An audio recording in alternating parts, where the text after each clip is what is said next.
जिज्ञासु मित्रों, बहुत बहुत अभिनंदन है आपका हमारे चैनल दिव्य सृजन स्पिरिचुअल में।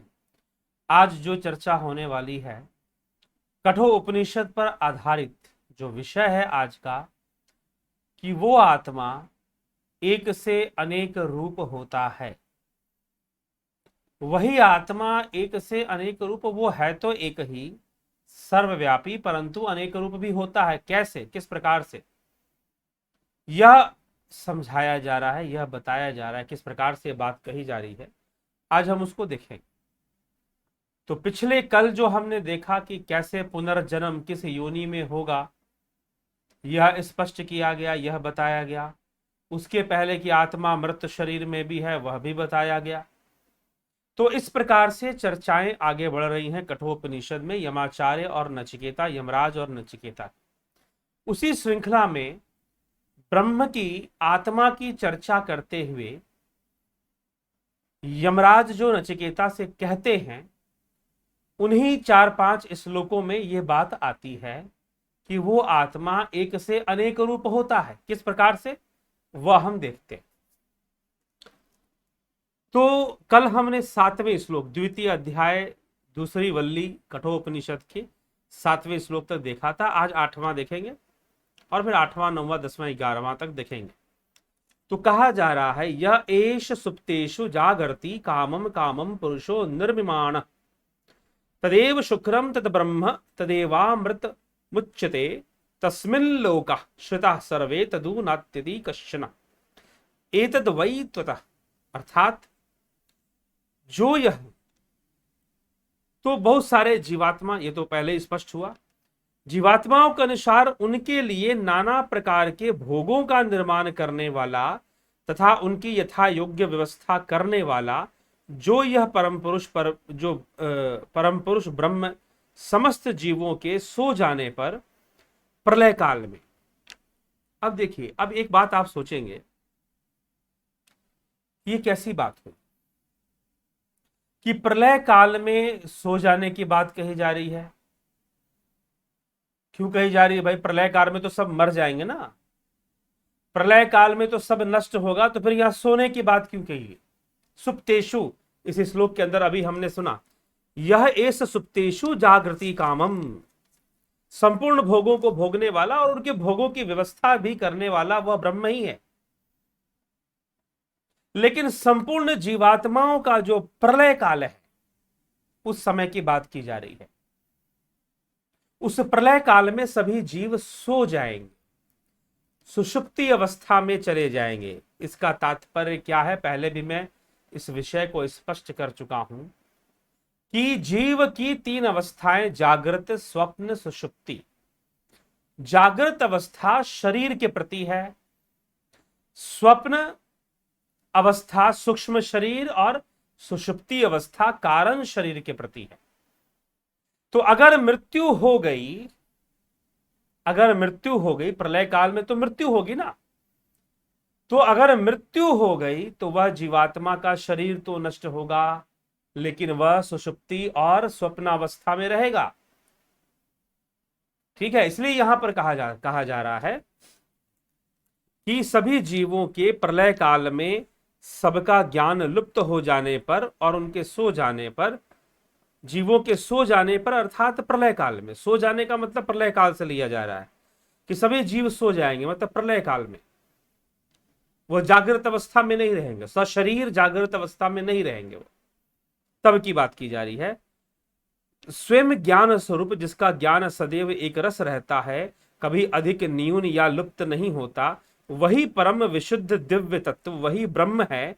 उसी को ज्ञानी महापुरुष द्वारा प्राप्य परम अमृत स्वरूप परमानंद कहा जाता है। ये संपूर्ण लोक उसी के आश्रित हैं, संपूर्ण लोक उसी में आश्रय प्रदान लिए हुए हैं। सभी सदा सर्वदा एकमात्र उसी के शासन में रहने वाले हैं और उसी के आश्रय से चलने वाले हैं। ठीक है, आगे फिर वो अग्नि के बारे में कहते हैं कि यह जो अग्नि है वह भी इसी प्रकार से सर्वव्यापी है। क्या कहते हैं? अग्निर्यथेको भुवनम प्रविष्टो, अग्निर्थेको भुवनम प्रविष्टो रूपम रूपम प्रति रूप बभूव एकस्तथा सर्वभूतांतरात्मा रूपम रूपम प्रतिरूपो बहिश्च। अर्थात जिस प्रकार समस्त ब्रह्मांड में प्रविष्ट एक ही अग्नि नाना रूपों में उनके समान रूप वाला सा हो रहा है, वैसे ही समस्त प्राणियों का अंतर आत्मा वह ब्रह्म ही है। वह एक होते हुए भी नाना रूपों में उन्हीं के जैसे रूप वाला और उन्हीं के बाहर भी है। आत्मा बाहर भीतर सब है, वो अनेक रूप बाहर होकर अनेक रूप धारण करने वाला। जिस प्रकार एक ही अग्नि अनेक रूपों में अनेक तरह के, जैसे जठराग्नि है, कामाग्नि है, स्वराग्नि है, तो इस प्रकार से अग्नि के अनेकों रूप बनते हैं, अनेक अनेक तरह से उसकी अभिव्यक्तियां बनती हैं। तो वैसे ही यह जो अग्नि के जैसे अनेक रूप बन रहा है, वैसे ही वो आत्मा अनेक रूपों वाला हो जाता है।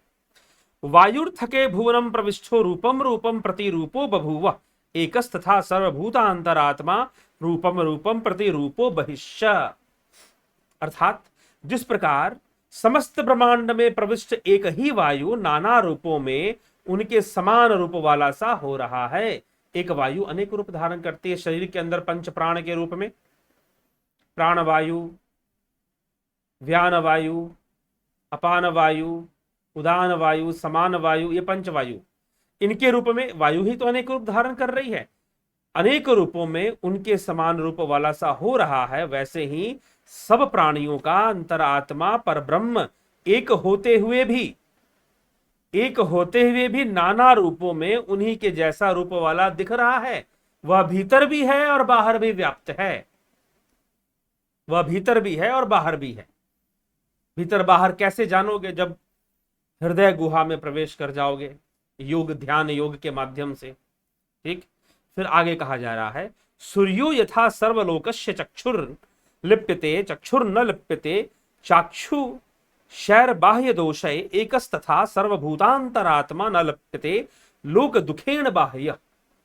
जिस प्रकार समस्त ब्रह्मांड का प्रकाशक सूर्य देव है, आंखों से होने वाले बाहर के दोषों से लिप्त नहीं होता, उसी प्रकार सब प्राणियों का अंतरात्मा एक परब्रह्म परमात्मा लोगों के दुखों से लिप्त नहीं होता। यही तो समझना है। वह लोगों के दुखों से लिप्त नहीं होता, लोगों के सुखों से लिप्त नहीं होता, वह इस शरीर में रहते हुए शरीर के भोगों से लिप्त नहीं होता, वह शरीर के रोगों से भी लिप्त नहीं होता। वह अनइंटेंशनल रहता है, अनइंटेंशनल। जैसे बिजली पंखे में है, हवा पंखा दे रहा है, बिजली का कोई इंटेंशन नहीं है आपको हवा देने का। यह तो यह तो पंखे की व्यवस्था है, जिसके कारण से बिजली जब पंखे से गुजरती है तो पंखा हवा देता है। चलो, ये एक उपमा है, एक उदाहरण है, एक तुलनात्मक, एक कंपैरिजन है, समझाने के लिए एक उपमान प्रमाण है कि इस तरह से हम समझ सके, पकड़ सके। परंतु वह तो बाहर भी है, भीतर भी है। बिजली तो बस तार में है, वह तो सर्वव्यापी ही है। वह आत्मा तो सर्वव्यापी ही है, लेकिन उसी के सकाश से संपूर्ण जीव जगत का अस्तित्व है और संपूर्ण निर्जीव जगत का अस्तित्व भी उसी आत्मा के कारण है। बस यही विषय अच्छे से समझ लेना चाहिए, स्पष्ट कर लेना चाहिए। और यही कहा जा रहा है कि जैसे कि एक अग्नि अनेक रूपों में अग्नि के रूप में प्रकट होती है, अनेक रूप धारण करते हैं, वायु अनेक रूप धारण करता है, वैसे ही वो अंतरात्मा, वह ब्रह्म तत्व रूप में तो एक ही है, परंतु इंद्रियों से अनेक चीजें हमें दिखाई देती हैं, तो उनमें भी वह ब्रह्म का ही रूप है, उसी का रूप है जो अनेक हो रहा है। ठीक, आगे इसी को समझाते हुए कहा जा रहा है, एको वशी सर्वभूतांतरात्मा एकम रूपम बहुधा यह करोति तमात्मस्थम ये अनुपश्यन्ति धीरा स्तेषाम सुखम शाश्वतम नेत्रेषाम। अर्थात जो सब प्राणियों का अंतर्यामी अद्वितीय एवं सबको वश में रखने वाला, एको वशी, उस एक के वश में है सब कुछ, उस एक के वश में ही सब कुछ है। तो उस एक के वश में सब कुछ रहने वाला वह एक रूप, एकम रूपम, ये भी कहा गया, एकम रूपम बहुधा यह करोति। वह एक ही रूप वाला अनेक रूपों में प्रकट होता, नाना रूपों में, बहुधा यह करोति, वह एक से अनेक रूप होने वाला, अनेक रूप धारण करता है ऐसा नहीं। इंद्रिय जगत में वह अनेक रूपों में दिखाई देता है। तो अनेक रूपों वाला, बहुधा यह करोति, बहुत प्रकार से बना लेता है। तमात्मस्थम, तम आत्मस्थम, वही आत्मा जो स्थित है हृदय गुहा में, उसे अपने अंदर रहने वाले आत्मा को जो ज्ञानी निरंतर देखते हैं, उसे जानते हैं, उन्हीं को सदा अटल रहने वाला तेषाम शाश्वतम सुखम नेत्रेशाम, तेषाम शाश्वतम सुखम नेत्रेशाम, अर्थात जो उन्हीं को, जो अंतर अनुपश्यंती, ये धीरा अनुपश्यंती, तमात्मस्थम ये अनुपश्यंती धीरा, कि वो ज्ञानी जन जो हृदय गुहा में स्थित, अपने अंदर स्थित उस आत्म तत्व को जानने वाले हैं, उसका दर्शन करने वाले हैं, उसका ज्ञान प्राप्त करने वाले, जो जानते हैं ध्यान योग से, ऐसे ही हवा हवाई में नहीं, कहा सुनी में नहीं, ध्यान योग से तुरीयावस्था में पहुंचने वाले योगी वो जानते हैं। तो वो जो ऐसी आत्मा को जानते हैं, वो परमानंद, सदा अटल रहने वाला परमानंद स्वरूप वास्तविक सुख दूसरों को नहीं मिलता। जो ऐसे इस तरह से उस एक से अनेक रूप धारण करने वाले उस आत्मा को अपने अंतर हृदय में ही जानते हैं, वह इस्तेशाम सुखम, वही शाश्वत सुख की प्राप्ति करते हैं, वही शाश्वत सुख की प्राप्ति करते हैं, यह उनका सत्य है।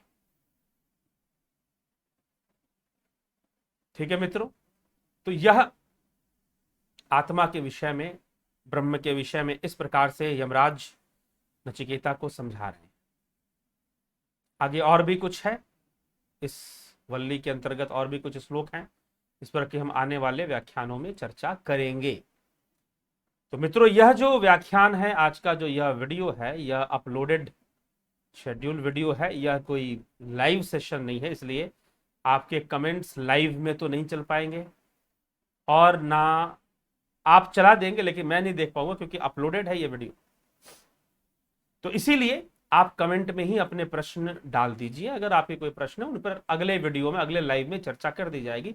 कुछ व्यस्ततावश मुझे पहले से यह निश्चित हो गया कि आज के दिन इस टाइम पर समय नहीं मिलेगा लाइव आने का, तो इसीलिए मैंने पहले ही वीडियो रिकॉर्ड कर आपके लिए डाल दी, ताकि 9 बजे आपका समय खराब ना हो। जो लोग प्रत्येक दिवस रात्रि 9 बजे जिज्ञासु इस जिज्ञासा में, इस प्रतीक्षा में रहते हैं कि हाँ आज हमें वीडियो सुनने को मिलेगी, आगे के व्याख्यान कठोपनिषद पे आधारित, उपनिषदों पे आधारित आगे के व्याख्यान सुनने को मिलेंगे, उनके लिए ये 9 बजे ही आप इसको देख पा रहे हैं वीडियो को। तो कोई प्रश्न, कोई चर्चा आप करना चाहे, सामान्य कमेंट में ही आप डाल दीजिए, उस पर फिर आगे चर्चा हो जाएगी। ठीक है, तो बहुत बहुत धन्यवाद आप सभी का इस चर्चा से जुड़े रहने के लिए और इस चैनल से जुड़े रहने के लिए। स्वयं भी जाने और दूसरों के मार्ग में भी सहायक बने। बहुत बहुत धन्यवाद। इसी के साथ मैं अपने विचारों को विराम देता हूं।